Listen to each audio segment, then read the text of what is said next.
You have to be curious. I'm always putting myself in the place of a listener. Like, what sort of questions might a listener want to know about this particular topic? Might be that I know the answer, but I want to hear the person I'm talking to answer that question. And so I don't think it's wise to ever think that you're smarter than the person you're talking to. From NCPR, welcome to Northwards. People, ideas, and conversations from and about Northern New York, Vermont, and beyond. I'm Mitch Teich. Support for the Northwards podcast comes from the J.C. Steiniger and M.E. McDonald Charitable Fund at Adirondack Foundation, in support of the Adirondack Foundation, building stronger Adirondack communities. Being a morning news host on the radio is not for the faint of heart. I've done it over the years, a few days here, a week there, a 3-month stint once, and I enjoyed only 2 things about the experience. I did enjoy the feeling that I had the privilege of waking up along with the world around me. But what I really enjoyed was knowing that it was not my permanent job. I'm not a morning person. It's tough. I mean, aside from having to get up at 3:30 or 4 in the morning, you have to have yourself together enough to be able to host a show and sound not just coherent, but coherent enough that people want to listen and engaged in a way that helps people start their day informed, entertained, and maybe, just maybe, in a good mood. That's what makes Todd Moe's accomplishment all the more impressive. It was on July 25th, 2000, that NCPR announced Todd would become the new Morning Edition host here. 8,719 days later, Todd will retire from his position, having been the voice that generations of North Country Public Radio listeners have always associated with their mornings. We held a retirement party for Todd, appropriately, in the Legends Room of Appleton Arena at St. Lawrence University recently. As part of that party, I had a chance to do a sit-down, well, actually it was a stand-up interview with Todd in front of an audience of more than 100 people who had gathered to wish him well.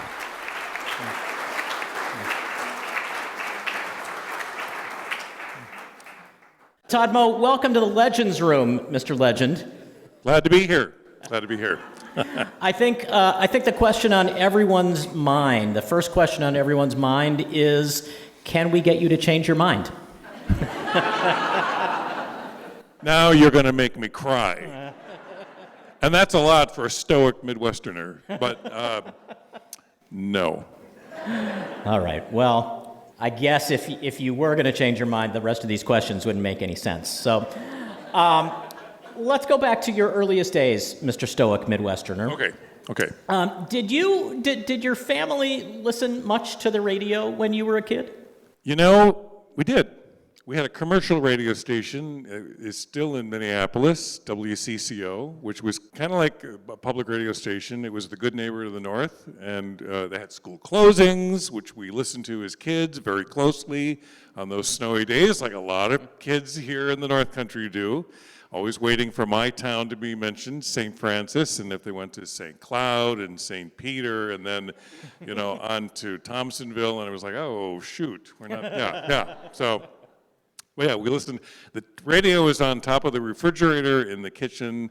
Every morning, my dad got up at 5 o'clock, and that's when the radio went on. And okay, so you asked. I am not the first member of my family to work in radio, as my grandpa told me years ago. I am actually related to Betty Crocker. Yes. And you want to hear the story, right? Yeah, okay. So, the woman behind Betty Crocker, Marjorie Hustad, was married to my grandpa's cousin.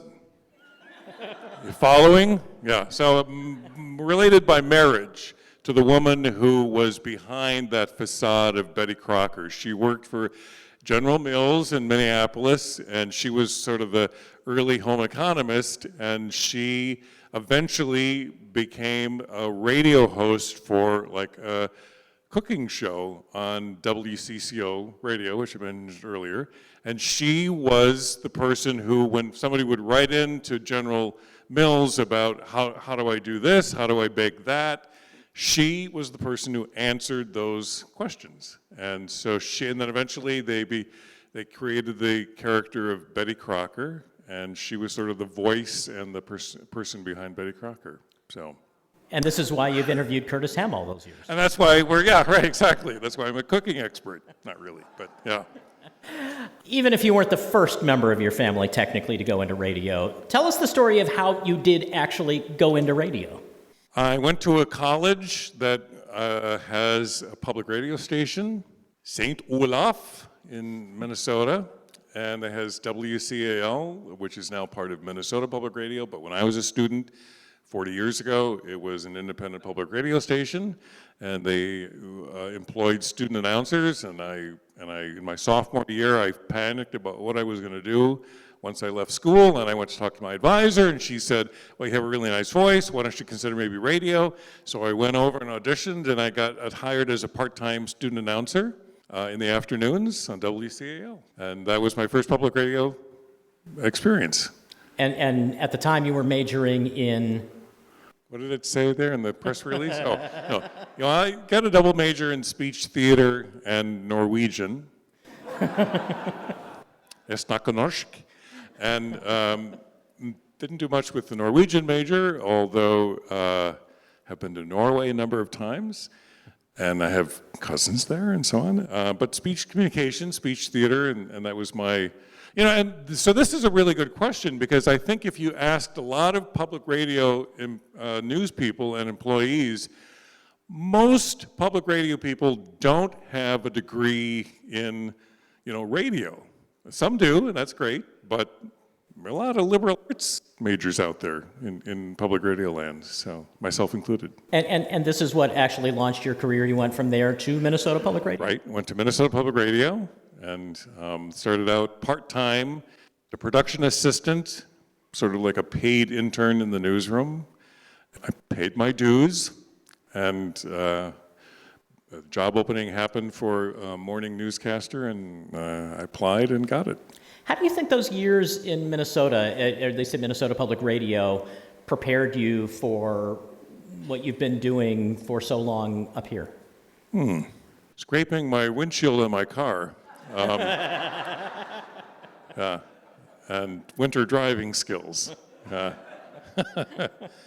No, I think luckily I was a morning newscaster at Minnesota Public Radio, but I was also given the opportunity to do some production work and some general assignment reporting, and I think it was just sort of being open to doing stuff kind of beyond my job title that gave me some of those skills that helped out here. I mean, people talk a lot about, they've talked about the humanity that you bring to your interviews and to your persona on the air. I don't know how it was for you. I mean, there's never one point in my career where I thought, this is the person that I'm going to be on the air.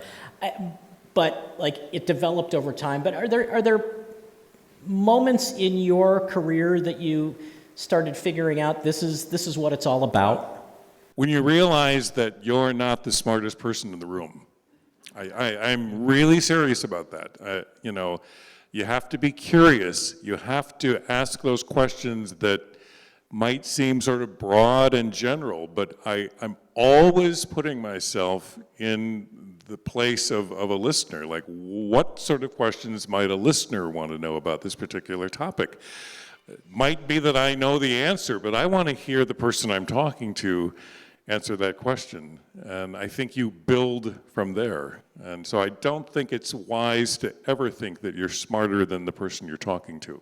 How long did it take for the North Country to feel like home for you? I left the snow and the cold for the cold and the snow.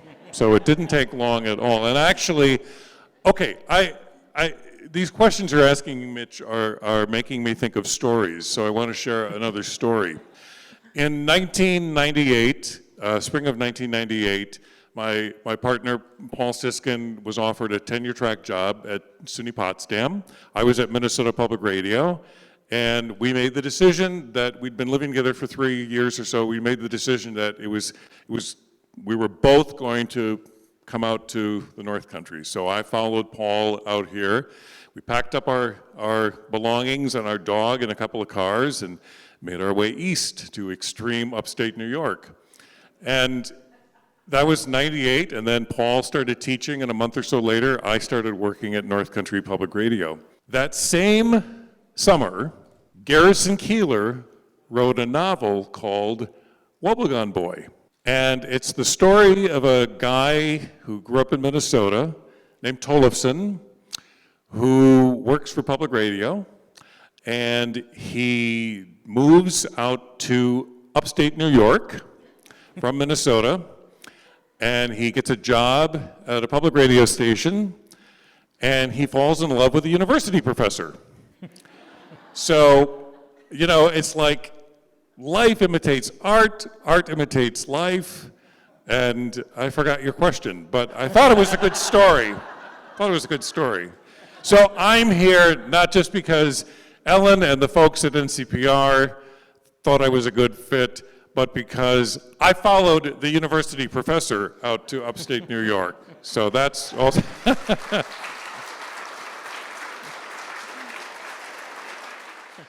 When you think about the last 25 years, I don't want to put you totally on the spot here, but are there one or two that you really hope people will remember from your time doing what you do? I would say that 9/11 and COVID were the two biggest occurrences, tragedies that certainly affected everyone in this room and those of us at the station in terms of our coverage and the voices and the people that we've talked to. But there are a couple of interviews that I did that really stand out. And one of them was with a guy named Bob Nudie, who lived in Star Lake. And he was a World War II vet. He was a paratrooper on the night of D-Day. And he was photographed in the transport plane the night before he parachuted out over France. And it was in one of Stars and Stripes magazine or one of those military magazines. And he was being honored. He was going to go to France to get a Legion of Medal or a Legion of Honor from the French government for his bravery. So I went down to Star Lake and met him. He was a barber in Star Lake for many years after the war, and he was in his 90s. He has since passed away. But I went down to talk to him about his experience as on that night of D-Day. And you know, Tom Brokaw called that generation the greatest generation. And I was really struck by his humble reaction to what he and his colleagues did.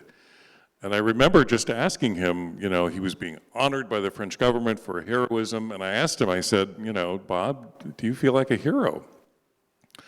And he had a photo of his platoon behind him on the wall, and he said, no, I don't. He said, these guys are the heroes. When I go to France, I'm going to think of these guys. You know, he pointed them out one by one and said, this guy got shot in the throat and lost his voice for the rest of his life, and that guy didn't come back. And that guy was captured by the Nazis. And he said, you know, those are the heroes, and those are the people I'm going to think of when I'm over in France getting the award. And I don't know, I guess I was just really struck by the real down-to-earth, humble nature of this guy who was part of that generation. And the caption under the photo on the magazine was "Scared Stiff." And I asked him, you know, because he also joked about that being in the Air Corps and so on. So there was some levity to our conversation. But I asked him, I said, "Were you scared stiff?" And he said, "Damn right," you know. And I don't know. I think that conversation is one that'll always stick with me. Thousands of days on the air at NCPR. What has been the most challenging part of the last 25 years for you? Challenging part of 25 years. I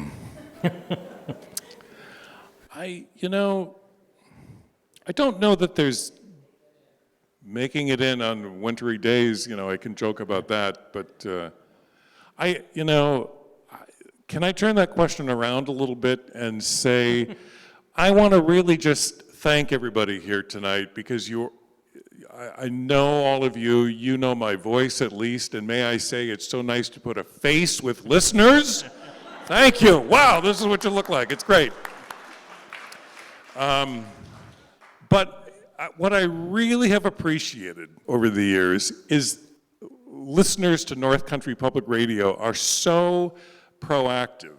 And I mean that in a really good way, because I remember one time in particular, I gave a winter forecast that said something like, oh, a chance of some light snow in the Adirondacks this morning. And Nancy Battaglia sent me the kindest email, and she emailed me and said, Todd, I know you're up in Canton, but I just want to let you know that we've got 8 inches of snow in our backyard. And I really appreciated that sort of listener, response to let me know what's happening. And because I'm in Canton, I can't know what's happening in Lake Placid or the Southern Adirondacks or along Eastern Lake Ontario. And so, and I just, there's other people that have been similarly so proactive with helping out. So many other people who would take the time to tell me what life is going on right now in their neck of the woods in the morning. And I guess that's been a joy more than a challenge. But the challenge has been the fact that we are such a large geographic area in terms of our coverage and our listenership, that to be based in Canton and try to figure out what's going on in every little corner of the North Country, I applaud and salute those people who would take the time to email me and say, no, actually, this is what's happening in my backyard. And I mean that with all sincerity, that I really appreciate that kind of response. So thank you. How many deer did you hit over the years? 5? Paul is saying 5. I don't know. It's been 3 or 4. Terry LaFleur in Norwood, by the way, is a great auto body mechanic. Terry knows me well. Todd Moe will retire as NCPR's Morning Edition host and Northern Light co-host after the shows air on Friday, June 7th. He's hosted mornings at NCPR since the summer of 2000. Our interview was recorded in front of a live audience at Todd's retirement party in the Legends Room at St. Lawrence University's Appleton Arena. Fortunately, our other legend, Ethan Shanty, does not have any retirement plans yet, and he checks in now with a list of all the people who make Northwords possible. Northwords is an NCPR podcast production. The show is written, edited, and produced by Mitch Tyke with digital production supervision by me, Ethan Shanty. Caitlin Kelly handles our social media, Bill Hanel is our digital director, and Doyle Dean is our production manager. Music is by the Wickmore Jazz Trio of Plattsburgh. To support this show and find more podcasts, visit ncpr.org. This is NCPR, North Country Public Radio.